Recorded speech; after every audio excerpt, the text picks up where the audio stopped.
오늘 본문에는 사도 바울이 예수님을 만나게 되는 것이 등장하고 있습니다. 이 오늘 우리가 함께 본 이 다메섹 도상에서 다메섹 도상이라는 말이 길 위에라는 말이죠. 그래서 오늘 말씀 제목이 다메섹으로 가는 길 위에서인데, 그 길 위에서 사도 바울이 이때는 뭐 당연히 사도 바울이 아니라 사울이겠죠. 사울이 예수님을 만나게 되는 바로 그 장면을 우리가 말씀을 통해서 읽었습니다. 근데 여러분, 저도 그런 경험을 하였지만 어쩌면 오늘 본문이 역사상 가장 사람들에게 잘못 가르쳐지고 오해받고 있는 본문이라고 저는 생각합니다. 오늘 말씀에 한 사건이 있었죠. 사도 바울이 다메섹으로 가는 중에서 빛이 사도 바울에게 비쳤고 사울에게 비쳤고, 이 사울이 그 빛 가운데에서 예수님을 보았고 또한 말씀하시는 음성을 들어서 그의 삶이 변화받고 예수를 그리스도다 고백하는 놀라운 회심의 사건이 일어났습니다. 그런데 이 사울의 회심, 이것을 우리가 예전에는 많이 잘못 가르치고 배웠었던 적이 있었습니다. 지금은 물론 좀 그렇게 가르치는 목사님들이 거의 없지만요, 이런 거예요. 사울이라는 사람이 예수님을 만나서 바울이 되었다, 이렇게 예전에는 많이 설교를 했어요. 그래서 사울이라는 뜻은 큰 자다라는 뜻을 가지고 있고, 바울이라는 뜻은 작은 자다. 그래서 이 스스로 큰 자라고 여겼던 사울이 예수님을 만나서 작은 자, 바울이 되었다, 이렇게 많이 설교를 했는데요, 사실은 이 가르침은 성경적인 근거가 없습니다. 이건 잘못된 가르침이에요. 왜냐하면 여러분, 사울은, 그럼 왜 사울이 나중에 바울로 쓰여지게 되었느냐, 우리는 왜 사울이었다가 바울이 되었느냐, 이것을 어떻게 봐야 될까? 분명히 사도행전에도 보면 13장 이후에부터는 사울이 아니라 바울이라고 주로 나오는데요, 왜 그러면은 사울에서 바울로 바뀌었느냐, 이걸 우리가 이해해야 되겠죠. 여러분, 왜냐하면 사울이 이중국적자였기 때문입니다. 무슨 말이냐면, 사울은 어느 나라 사람이에요? 유대인이죠.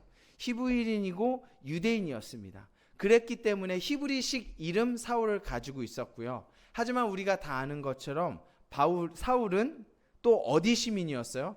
로마 시민이었어요. 그러니까 바울이라는 이름은 그리스식 이름이고 사울이라는 이름은 히브리식 이름이에요. 그러니까 이중국적, 그러니까 유대인으로서 로마 시민, 지금으로 따지면 그렇다는 거죠. 로마 시민권을 가지고 있는 사울에게는 이름이 두 가지일 수밖에 없죠. 예를 들면 제가 예전에 이제 필리핀에 단기 선교를 모교에서 여러 번 갔을 때 가면 이제 거기도 이제 영어를 주로 사람들이 많이 쓰니까 김민석이라고 할 수 없잖아요. 그래서 난 마이클이다, 제가 이렇게 가명을 사용해서 이제 단기 선교 사역을 감당하는, 그래서 그 외국인들을 만나면, 필리핀 사람들을 만나면 뭐 이름이 뭐냐 해서 I'm 마이클, 나는 마이클이다, 이렇게 했던 것처럼, 그렇다고 해서 제가 김민석이 은혜를 받아서 마이클로 바뀌었다, 이런 것이 아닌 것처럼 사울이 바울로 바뀐 것이 아니에요. 사울은 원래 바울이라는 이름을 같이 가지고 있었습니다. 그러면 성경에는 왜 이렇게 바뀌었느냐라고 생각을 해보면, 여러분, 사도행전에서 사울이라는 이름이 바울로 처음 등장하는 본문이 어디냐면 사도행전 13장 9절입니다. 13장 9절에서 뭐라고 얘기하냐면 바울이라고 하는 사울이, 이렇게 나오고 있습니다. 그럼 왜 13장부터 사울이라는 이름이 바울로 등장을 하느냐? 왜냐하면 이때부터 사울이 안디옥 교회에 파송을 받아서 1차 전도 여행을 떠나게 돼요.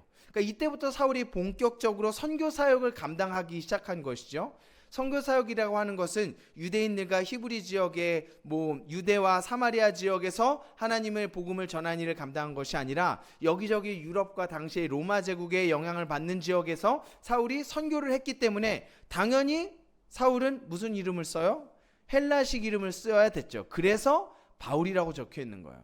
그래서 이름이 사울이 바울이 돼서 큰 자가 작은 자로 겸손했다, 이거는 성경적인 근거가 없는 가르침입니다. 근데 옛날에는 이 원어에 대한 이해와 어떤 그런 것들 때문에 오해를 해가지고 사울이 바울이 되었다. 그 장면을 오늘 본문에서 이름이 바뀌었다라고 이야기를 하는데, 사실은 제가 조금 전에 말씀드렸던 13장의 2절까지도 사울이라고 계속 불러요. 근데 오늘 회심은 9장에서 있고 그 중간에도 사울이 계속 복음을 전하고 말씀을 가르치는 장면이 등장하거든요. 그럼 그때는 사울이 바울이 아직 변하지 않은 건가요? 그런 것이 아니란 말이에요. 여러분, 그렇게 성경을 이해하시면 좋을 것 같아요. 그러면 오늘 본문 이 다메섹 도상에서 사울이 예수님을 만난 이것을 통해서 우리가 무엇을 생각해 볼 수 있는가 말씀을 한번 살펴보도록 하겠습니다. 여러분, 우리가 살펴본 오늘 본문에서는 시작이 아직도 사울이 예수님을 만나지 않을 때부터 시작을 하고 있습니다. 사울이 교회를 핍박하고 박해했었던 그 사울의 행보를 그리고 있죠. 여러분, 우리가 다 아는 것처럼요, 사울은 스데반을 죽이는데 앞장섰었던 인물입니다. 그리고 스데반을 죽인 이후에 앞장서서 교회를 핍박하고 성도들을 잡아들이기 시작했습니다. 그리고 사울은 9장 1절에서 증언하는 것처럼 주의 제자들을 잡고 그들에 대하여 여전히 살기가 등등하였다라고 성경이 얘기합니다. 살기가 등등했다라는 말은 우리가 보통 사람들이 성격이 나쁘거나 무슨 일을 할 때 살기가 등등했다라는 표현은 잘 쓰지 않잖아요. 근데 위협과 살기가 등등했다라는 이 말의 원어의 헬라어 직역을 하면 죽이겠다는 위협을 숨쉬듯이 내뿜었다, 이런 말을 뜻을 가지고 있어요. 그러니까 위협과 살기가 등등했다라는 헬라어 원어의 뜻이 죽이겠다라는 위협을 숨쉬듯이 내뿜었다라는 의미를 가지고 있다는 것이죠. 그럼 여러분, 사람이 숨을 참을 수가 있어요? 없죠. 그만큼 사울이 교회에 대하여 예수를 그리스도라고 고백하는 사람들에 대하여 참을 수 없는 분노와 격한 마음을 가지고 그들을 굉장히 적극적으로 사명감을 가지고 핍박했었다는 것을 알 수 있습니다. 예수를 그리스도라고 믿는 사람들을 잡아 죽이고 싶어하는 사도 바울의 이런 집념이 표현되고 있는 표현이죠. 그래서 사울이 어떤 일을 하느냐, 오늘 본문에 보면요, 2절에 보면 다메섹 여러 회당에 가져갈 공문을 청했다라고 이야기합니다. 이게 무슨 말이냐면요, 우리가 사도행전 앞에 부분에서 스데반의 죽음으로 말미암아 본격적으로 유대교에서 예수님을 그리스도라고 고백하는 사람들을 핍박하기 시작했죠. 집에 들어가서 남자와 여자를 막론하고 다 옥으로 잡아들이기 시작하였고, 그것 때문에 예수님을 믿는 사람들이 흩어져서 유대와 사마리아로 흩어지게 되었다고 우리가 성경을 통해서 보았고 알고 있습니다. 그런데 이 사울이 말이에요, 이제는 예루살렘에 교회가 있었으니까 예루살렘을 중심으로 예수님을 믿는 사람들을 잡아서 박해하다가 이제는 그 사람들이 흩어졌잖아요. 이 사울이 생각해 보기로 안 되겠다, 내가 도망간 저 사람들도 잡아들여야 되겠다라고 생각한 거예요. 그래가지고 다메섹의 회당, 그 회당이라고 하면 유대교를 믿는 사람들이 모여서 함께 그들의 예배를 드리고 말씀을 읽는 것이 회당인데, 그 회당에 다메섹에 가져갈 공문을 대제사장에게 요청해가지고 내가 저 다메섹에 있는 숨어있는 그리스도인들을 잡아다가 예루살렘으로 데리고 오겠다라는 어떠한 이제 공식적인 직함을 받는 거예요. 그러니까 예전에는 사울이 이제 사람들 앞에서 자기의 신앙에 따라서 그리고 사람들에게 인정받는 그러한 것으로 공식적이진 않고 비공식적으로 그들을 잡는 일을 담당했다면, 이제는 공문을 받아가지고 다메섹에 있는 그 그리스도인을 잡아오겠다라는 것이 이제 공식적으로 인정을 받아서 그 일을 본격적으로 더 감당하게 되는 장면이죠. 그래서 다메섹으로 사울이 이동하고 있는 겁니다. 근데 여러분, 이 예루살렘에서 다메섹까지의 거리가 얼마나 되냐면 북쪽으로 약 216km 정도 떨어져 있어요. 그러니까 제가 216km를 어느 정도 거리인가 여러분에게 어떻게 설명을 할까 고민을 해보다가 제가 계산을 해보니까, 여기 안동에 대해서 아시는 분들이 많으시잖아요. 인천에서 안동까지가 200km 정도, 직선 거리상 200km 정도가 조금 넘습니다. 그러니까 어느 정도예요? 여러분, 지금 차 타고 안동까지 가려면 그 요즘에 나오는 좋은 차를 타고 100km, 120km 열심히 달려가지고 좋은 길을 통해서 가도 4시간은 걸립니다. 근데 이 당시에 이 예루살렘에서 안동까지요? 네. 인천에서 안동까지 가는 거리만큼이나 그 차를 타고 4시간이 넘는 거리를 가야 되는데, 제가 어저께 대중교통으로 찍어보니까 오래 걸리면은 9시간, 8시간, 짧은 거리로 이렇게 저래서 아다리가 딱딱 맞으면 4시간 반 이렇게 걸리는데, 그러니까 이 당시에는 차가 없었잖아요. 보통 걸어 다녔고요. 어느 정도 있는 사람들, 지위가 있는 사람들만 말과 나귀를 타고 다녔는데, 그러면은 이때 216km가 넘는 거리를 가려고 했으면 당시에 길도 안 좋았고 그러니까 얼마나 먼 거리였겠어요. 근데 그것을 사울이 마다하지 않고 가고 있다는 거죠. 그럼 이 사울의 마음에 어떠한 것이 표현돼요? 나는 꼭 저 그리스도인들을 잡아서 죽여야 되겠다. 살기가 등등하였다. 그러니까 숨을 쉬는 것처럼 그들에 대한 분노나 그러한 그 강한 적개심이 표현되어 있고, 그 열심을 사울이 가지고 있다는 것을 우리가 알 수가 있습니다. 사도행전 26장 11절 12절에 보면 사울이 나중에, 이제 그때 물론 이제 바울로 되어 있지만, 이 사울이 자기 자신이 그때 어떠한 마음이었는지를 표현하고 있는데요. 11절 12절을 보면 또 모든 회당에서 여러 번 형벌을 강제로 모독하는 말을 하게 하고 그들에 대하여 심히 격분하여 외국 성에까지 가서 박해하였고 그 일로 대제사장들의 권한과 위임을 받고 다메섹으로 갔나이다 라고 왕 앞에서 이야기하는 장면이 등장합니다. 그러니까 그 스스로도 이렇게 그때 자기의 마음을 회상하는 거예요. 내가 그들에 대하여 심히 격분했다. 분노로 가득 차 있는 거예요. 왜 사울이 예수를 믿는 사람들에게 그렇게 적개심을 가지고 분노로 가득 차 있어요? 사울의 생각에 예수를 그리스도라고 고백하는 그들의 신앙은 하나님을 모독하는 것이고 신성을 모독하는 것이었기 때문에 그래요. 왜요? 여러분, 율법에 의해, 제가 전에도 설명드린 적이 있지만, 율법에 의하면 나무에 달려 죽은 자는 하나님께 저주를 받은 사람이에요. 성경에 그렇게 나와 있습니다. 그래서 예수 그리스도가 예수라는 남자가 나무에 달려서 죽였잖아요. 죽기 전에는 사람들에게 선지자처럼 추앙을 받고 기적과 표적을 일으켜서 그러한 일을 했는지 모르겠으나 나무에 달려 죽었는데, 그럼 분명히 성경의 말씀대로 그는 하나님께 저주를 받은 사람인데 어떻게 그가 메시아일 수 있습니까? 그러니까 이 사울에게는 예수가 메시아라고 주장하는 사람들은 하나님을 모독하고 말씀을 거절하고 하나님의 말씀을 무시하는 사람들이에요. 그러니까 사울에게 있어서 예수는 절대 메시아일 수 없는 거예요. 그러니까 그의 신앙에 의해서 예수가 메시아라고 하는 사람들은 죽어마땅한 사람들이에요.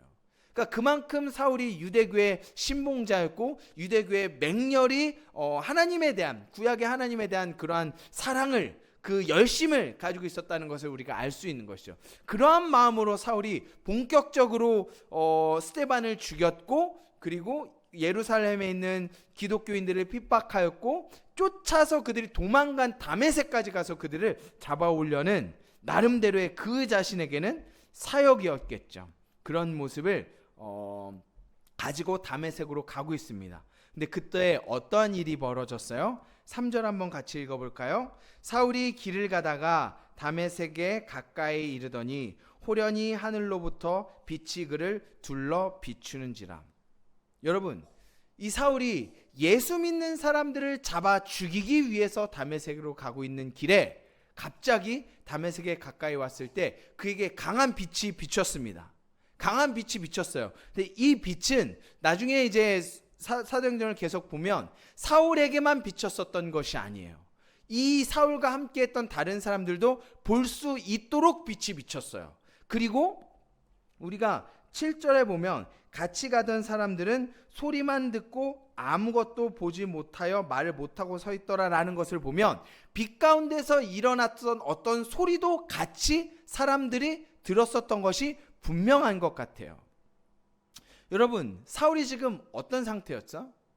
예수님을 믿는 사람들을 잡아 죽이기 위해서 다메섹으로 가고 있어요. 근데 우리는요, 이 사도행전 뒤의 이야기들과 여러 사도 바울의 서신서들을 알고 있기 때문에, 그의 사역들을 알고 있으니까, 그래, 그러한 교회를 핍박하던 사울을 하나님께서 만나주셔서, 예수님께서 찾아오셔서 예수님 믿는 사람으로 변화되었구나. 그래서 이 장면이 그냥 예수님이 사울을 만났던 회심의 장면이구나라고 너무 가볍게 생각할 수가 있는데 여러분 그것과 조금 다르죠. 왜냐하면 생각을 해보면 우리는 뒤의 일을 알고 있기 때문에 그 사건을 가볍게 여기지만 사울은 지금 당시에 예수님을 믿는 사람들을 죽이는 사람이에요. 우리가 생각해 봐야 될 것은 무엇이냐? 예수님이 어떤 사람에게 찾아오셨냐는 거예요. 누구에게 찾아오셨어요? 예수님을 믿는 사람들을 죽이는 일에 앞장섰던 사울에게 찾아오셨다는 거예요. 이건 굉장히 충격적인 일입니다. 예수 믿을 만한 사람이 아니에요, 사울은. 예수님을 그냥 예수님이 하나님이신가? 예수님이 메시아인가? 긴가민가 하고 기도하는 사람에게 찾아오신 게 아니란 말이에요. 예수 믿는 사람을 적극적으로 죽이는데 앞장섰고 216km가 넘는 곳까지도 가서도 도망친 사람마저 잡아와서 그들을 죽이겠다라는 악한 마음을 가지고 있는 사람, 가장 이 시대에서 이 상황 가운데서 아마도 가장 예수님에게 적대적인 사람에게 예수님이 찾아가셨다는 거예요. 우리가 이것을 깊이 생각해 볼 필요가 있습니다. 왜냐하면 때로는 우리가요, 어떠한 사람에게 복음을 전하거나 아니면 혹은 나 자신을 돌아볼 때에도 이러한 생각을 할 때가 있어요. 저도 연약하고 부족하기 때문에 때로는 그런 생각이 스쳐 들어올 때가 있습니다. 아휴, 저 사람은 저거 예수님 저거 믿겠어? 내가 복음 전하면 저 사람은 저거 예수님 믿지 않지. 저 성격 봐 저거. 저 하는 거 봐 저거. 때로는 이런 얘기도 하기도 합니다. 담배 피면, 술 마시는데 뭐 저런 사람이 예수님을 믿겠어? 라고 우리가 생각하면서 재단할 수 있어요. 그런 마음이 우리에게 가끔 들어올 때가 있습니다. 아니면 바꿔서요, 내 스스로도 그렇게 생각할 수가 있어요. 아니, 내가 지금 신앙생활을 어떻게 하고 있는데, 내가 지금 온전히 하나님께 예배드리지 못하고 내가 이러한데 하나님이 내 기도를 들으시겠어? 예수님이 나에게 찾아오시겠어? 내 기도에 응답하시겠어? 이렇게 생각할 수가 있죠. 그러나 여러분, 그것은 우리의 기준이에요. 오늘 성경을 보면 예수님께서 사울을 언제 찾아오셨어요? 예수님을 믿는, 이 당시에서 어쩌면 가장 예수님을 박해하고 예수님을 믿는 사람들의 대적이 되고 그들을 핍박하고 죽였었던 가장 예수님과 반대편에 서 있는 사람이 사울인데, 그에게 나타나셔서 그에게 초자연적인 역사로 하나님을 인정할 수밖에 없고 예수님을 그리스도라고 고백할 수밖에 없는 상황으로 그를 만드셨다는 것을 기억하시기 바랍니다. 그러니까 우리가 저 사람은 예수 믿을 것이다, 혹은 내가 이런 모습으로 예배드릴 수 있을까? 내가 이렇게 기도해도 될까? 아니요. 하나님은 우리의 생각과 다르다는 것을 여러분 기억하시길 바라요. 예수님께서는 예수님과 가장 반대편에 있는 예수님을 대적하는 사울에게도 찾아오셨다는 것을 기억하시기를 바랍니다. 그런데 우리가 또 몇 가지 생각해 봐야 될 게 있어요. 이 길에 빛이 비쳤다고 얘기하지 않습니까? 그리고 7절에도 보면 소리가 들렸다라고 얘기해요. 그런데 이 일은 사울뿐만 아니라 함께 있었던 모든 사람에게도 같이 경험되어졌다는 것을 여러분 기억하셔야 돼요. 이때 다메섹으로 가고 있는 이 무리가요, 사울과 함께 그리스도인들을 잡으러 간 사람들이었는지, 아니면 당시에는 이렇게 멀리 가는 사람들과 함께 무리지어서 이동을 하는 경우들이 있었으니까 그때 다메섹으로 가기 위해서 그냥 그룹으로 모여서 가고 있는 사람들이었는지는 정확하게 모르겠습니다. 하지만 이곳에는 분명히 사울뿐만 아니라 함께한 모든 사람들에게 빛이 비추었고 하나님의 음성과 어떤 소리를 들었었던 것은 분명해요. 그러나 이 일을 통하여 예수님을 만난 것은 사울밖에 없다는 것을 여러분 기억하셔야 돼요. 어떠한 사람은 은혜를 받고 하나님의 놀라운 은혜와 역사하심과 말씀이 전해지고 초자연적인 일과 여러 가지 기적들이 놀라서 전해지고 있는데, 어떠한 사람은 아무것도 보지 못하고 7절에서 이야기하는 것처럼 가만히 서 있는 일들이 있을 수 있습니다. 여러분, 이것을 보고 무엇을 생각할 수 있어요? 은혜 받는 것은, 하나님을 만나는 것은 어떠한 장소, 어떠한 상황에 가면 이루어지는 것이 아니라 각 사람의 마음의 중심에 달려있다는 것을 우리는 성경을 통해서 살펴볼 수가 있습니다. 왜 똑같이 빛이 비추었고 그것을 모두 다 경험했는데 왜 사울만 예수 그리스도를 만났어요? 왜 그 경험을 통해서 사울만 그의 삶이 뒤집어졌습니까? 그것은 그가 하나님께서 그를 향한 작정이 있었을 뿐 아니라 이 일을 통해서 그가 하나님을 경험하게 된다는 놀라운 일들이 일어났다는 것이죠. 여러분, 그래서 우리가 이것을 통해 살펴볼 수 있는 것은 예배 가운데서 혹은 어떤 집회, 어떠한 특별한 기도회들이나 간다고 해서 다 은혜 받는 것이 아니라는 거예요. 중요한 것은 뭡니까? 내 자신이 하나님 앞에 온전히 서 있는가라는 것이죠.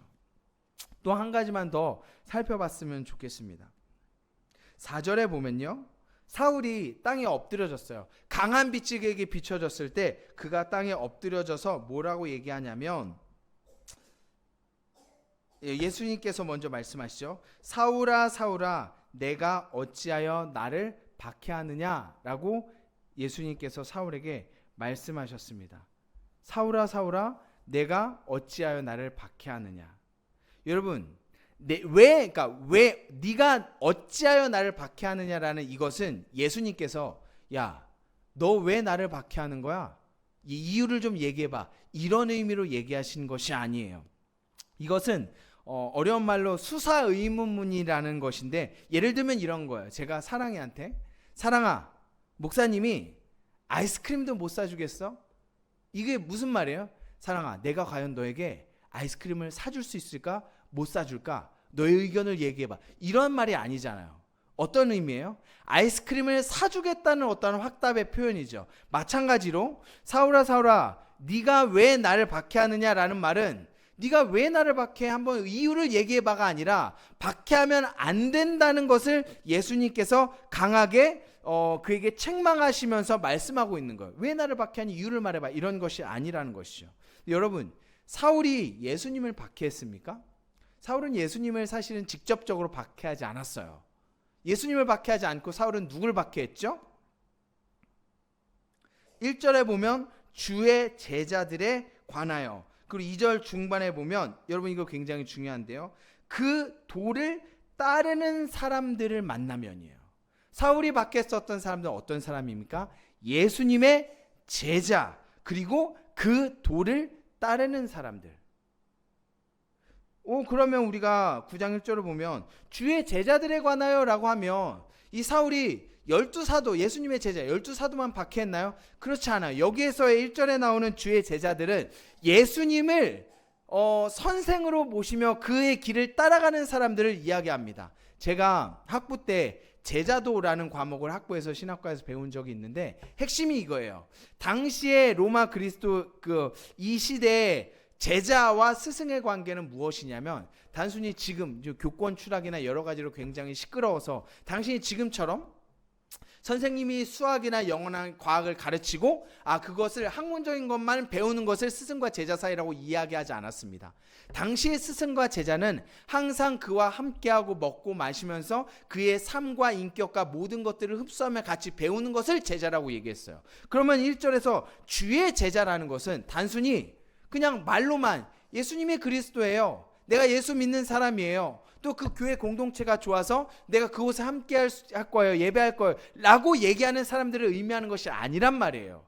그리고 2절에서 더 정확하게 표현하는 것처럼 그 도를 따르는 사람들. 여러분, 도라는 것이 우리가 도를 아십니까? 이렇게 생각해 볼 수도 있는데, 한자어로 보면 도라는 게 길도입니다. 그 도를 따르는 것이 무엇일까요? 예수님의 길을 따라 걷는 사람들을 얘기해요.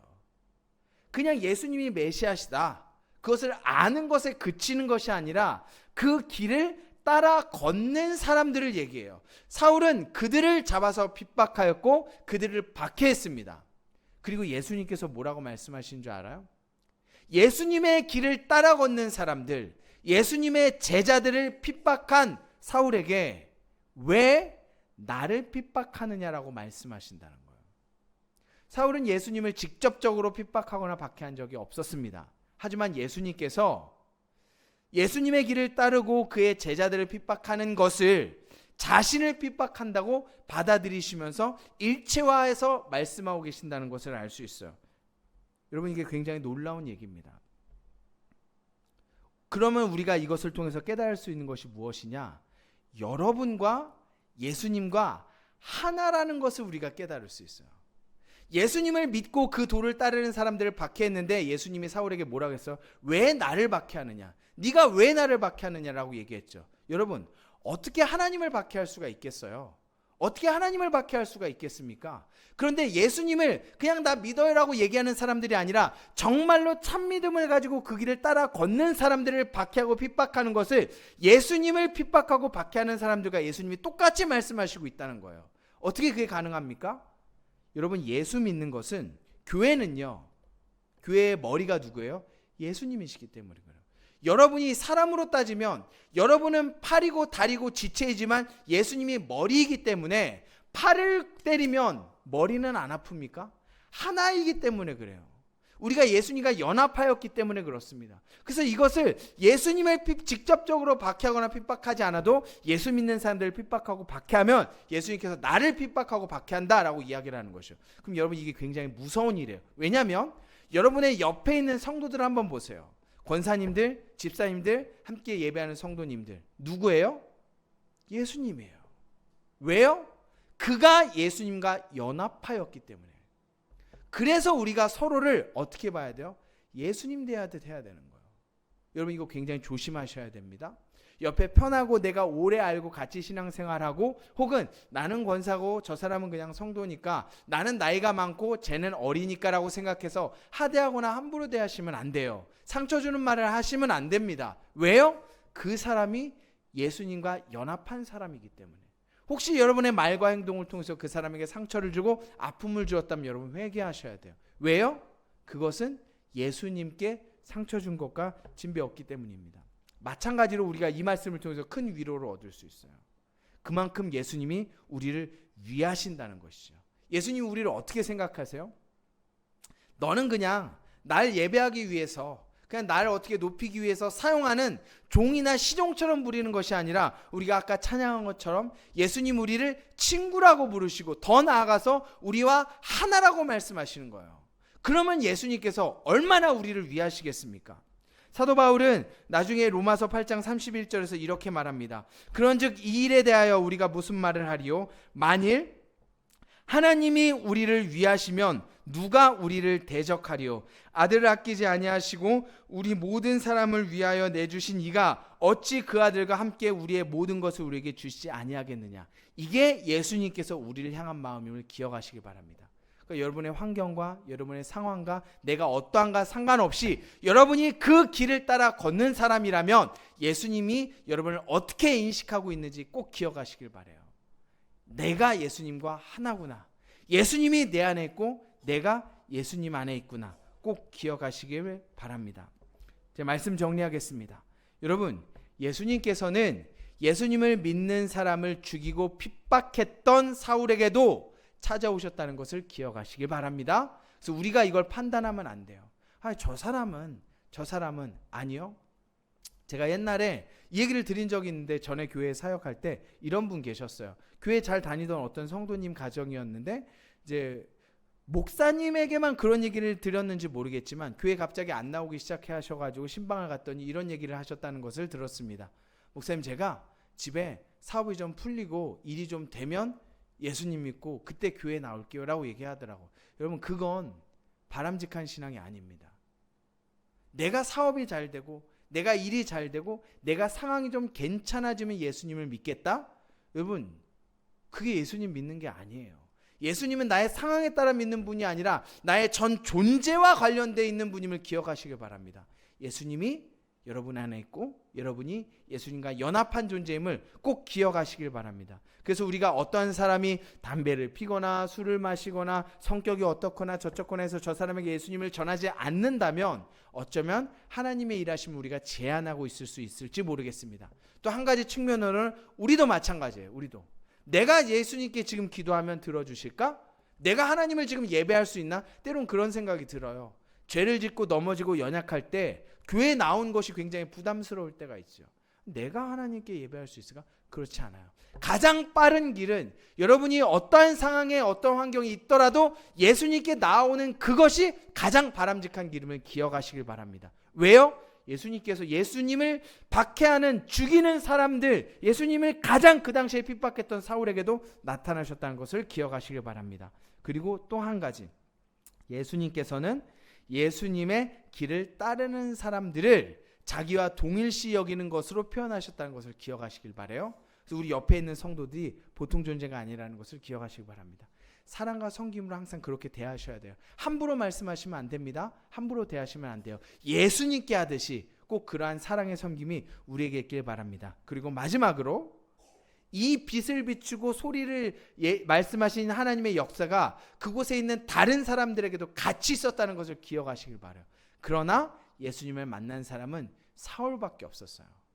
여러분, 은혜 때 꼭 여러분이 은혜를 받으시기 바랍니다. 네 옆에 있는 어떠한 사람, 누가 은혜를 받았다, 기도의 응답을 받았다, 여러분과 무슨 상관이 있습니까?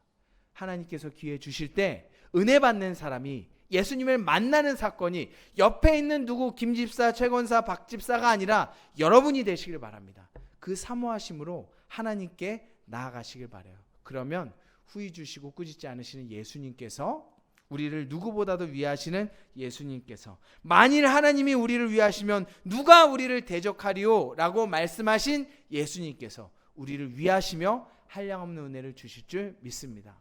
그래서 그 은혜를 사모하시며 주님과 동행하시는 저와 여러분이 되시기를 주님의 이름으로 축원합니다.